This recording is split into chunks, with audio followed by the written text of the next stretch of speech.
அனைவருக்கும் வணக்கம். நம்ம வின்னர்ஸ் கிளாஸ் அகாடமியோடு இணைந்து பணிபுரிவதற்கு உங்களுக்கு ஒரு வாய்ப்பு. ஸோ ஸ்டாஃப் வந்து தேவைப்படுறாங்க, இமிடியட்டாக வந்து தேவைப்படுறாங்க. ஸோ வந்து நான் வந்து சில நம்ம ஒர்க் பண்ணுறதுக்கு என்னென்ன தேவைப்படுது அப்படின்றத நான் சொல்கிறேன். டைப்பிஸ்ட் மெயினாக தேவைப்படுறாங்க. அடுத்தது வந்து ஜிகேக்கு வந்து கொஷின் கிரியேட்டர் வந்து தேவைப்படுறாங்க. ஸோ ரெண்டுத்தில் நீங்கள் எதுக்கு எலிஜிபிளாக இருக்கீங்களோ அதுக்கு வந்து நீங்கள் அப்ளை பண்ணலாம்.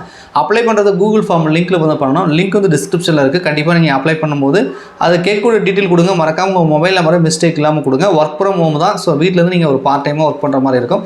ஸோ நீங்கள் டிஎன்பிஎஸ்சி எக்ஸாம்லாம் படிச்சுட்டு இருக்கீங்க, வீட்டில் இருக்கீங்க அப்படின்னா கண்டிப்பாக இதுக்கு வந்து அப்ளை பண்ணுங்கள். ஃபஸ்ட்டு டைப்பிஸ்ட்டுக்கு வந்து நான் சொல்லிடுறேன். ஏன்னா எங்களுக்கு மெயினாக டைப்பிஸ்ட் தான் வந்து தேவைப்படுறாங்க. தமிழ் டைப்பிங் வந்து கண்டிப்பாக உங்களுக்கு தெரிஞ்சிருக்கணும். ஸோ நீங்கள் தமிழ் டைப்பிங் ஐயர் முடிச்சிருந்தால் எங்களுக்கு ரொம்ப சந்தோஷம். ஸ்பீடாக வந்து டைப் பண்ண ஒரு நாளைக்கு ஒரு 100 கொஷினாவது நீங்கள் வந்து டைப் பண்ணுற அளவுக்கு வந்து தமிழ் டைப்பிங் வந்து தெரிஞ்சிருக்கணும். கூடுதலாக வந்து மேக்ஸ் வந்து அந்த ரீசனிங் பகுதிக்கு வந்து ட்ராயிங் வரைய தெரியணும். அது ஒரு பகடை கணக்காகட்டும், ஒரு பிக்சர் ஆகட்டும். ஸோ அது மாதிரி வந்து அந்த ரீசனிங் பகுதிக்கு வரக்கூடிய அந்த படங்களை வரைகிறதுக்கான உங்களுக்கு தெரிஞ்சுக்கணும். அது நீங்கள் அடோப்போ இல்லை ஃபோட்டோஷாப் அல்லது பெயிண்டிங் அல்லது இன்டிசைன் இந்த மாதிரி சம்திங் உங்களுக்கு ஏதாவது நீங்கள் கூடுதலாக படித்து எனக்கு வந்து அந்த ரேசிங் பகுதிக்கு வரக்கூடிய படங்கள்லாம் வரையணும் அப்படின்னா கண்டிப்பாக வந்து கீழே நான் வந்து எக்ஸ்பீரியன்ஸ் ஒன்று சொல்லி போட்டிருப்போம். அதில் வந்து மென்ஷன் பண்ணுங்கள். இந்த மாதிரி நான் எனக்கு படம் வரைய தெரியும், நான் மேக்ஸ் கொஸ்டின்லாம் கரெக்டாக வந்து டைப் பண்ணுவோம், அந்த ரீசனிங் பகுதிக்கு வரக்கூடிய படங்கள்லாம் வரையணும்னு சொல்லுங்கள். ரைட்டா? ஸோ தமிழ் டைப்பிங் தெரிஞ்சிருக்கணும். இதுக்கு இன்னொன்று என்ன அப்படின்னு பார்த்தீங்கன்னா, நிறைய நம்ம ஏற்கனவே கூட டைப்பிஸ்ட் வாங்கிட்டு போட்டிருப்போம். ஸோ கம்ப்யூட்டர் வந்து ஒர்க் ஆகலை சார், கவர்மெண்ட் லேப்டாப்பாக இருக்குது, இந்த மாதிரிலாம் தான் பண்ண வேண்டாம். ரைட்டா?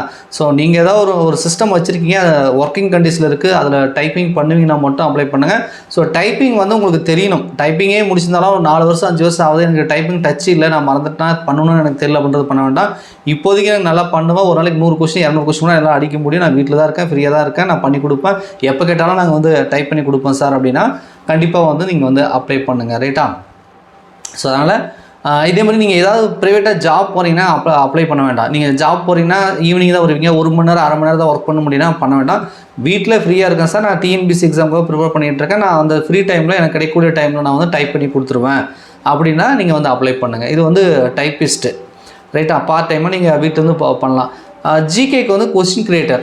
ஜிகேனா நம்ம எல்லா யூனிட்டுக்குமே நீங்கள் எடுக்கிற மாதிரி இருக்கணும். ஸோ தமிழுக்கு நம்ம ஏற்கனவே ஸ்டாஃப் இருக்காங்க, போதுமானதாக இருக்காங்க. ஜிகேக்கு மட்டும் நமக்கு வந்து கொஸ்டின் கிரியேட்டர் வந்து தேவைப்படுது. ஸோ நல்ல ஒரு ஸ்டாண்டர்டாக நம்ம டிஎன்பிஎஸ்சி குரூப் 1 குரூப் 2 குரூப் 4 ஸ்டாண்டர்டில் நம்ம டிஎன்பிஎஸ்சியில் எப்படி கேட்பாங்களோ அதே ஸ்டாண்டர்டில் வந்து நான் கொஸ்டின் எடுப்பேன் சார்.